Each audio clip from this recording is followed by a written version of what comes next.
which means, of course, that eventually he became the grandfather of Nelson Rockefeller, our former vice president. You remember his full name was Nelson Aldrich Rockefeller, so he derived his middle name from his famous grandfather. The second person at the meeting was Abraham Piatt Andrew, who was Assistant Secretary of the Treasury. He later became a congressman, but he was very prominent in banking circles. Frank Vanderlip was there. He was the president of the National City Bank of New York, which was the largest and the most powerful of all the banks in the country, representing the financial interests of William Rockefeller and the international investment firm of Kuhn, Loeb and Company.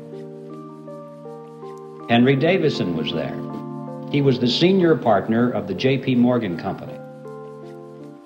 Charles Norton was present. He was the president of the First National Bank of New York, which was another one of the giants.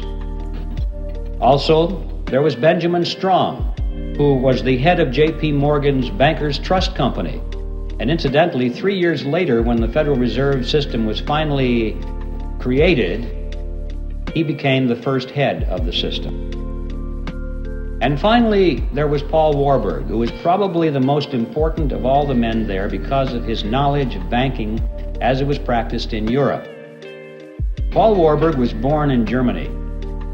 He eventually became a naturalized American citizen. He was a partner in Kuhn, Loeb and Company. He was a representative of the Rothschild banking dynasty in England and France.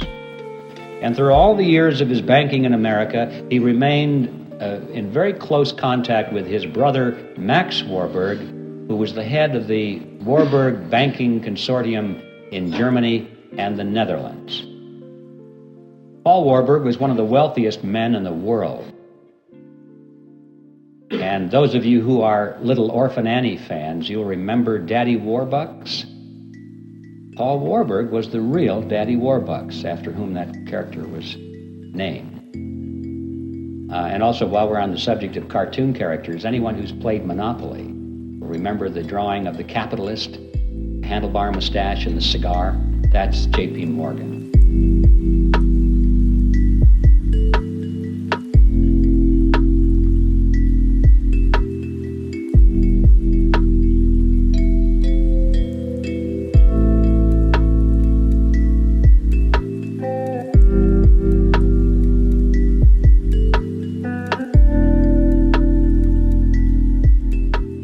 Those are the 7 men who were on Jekyll Island, and as incredible as it may seem, they represented approximately 1/4 of the wealth of the entire world.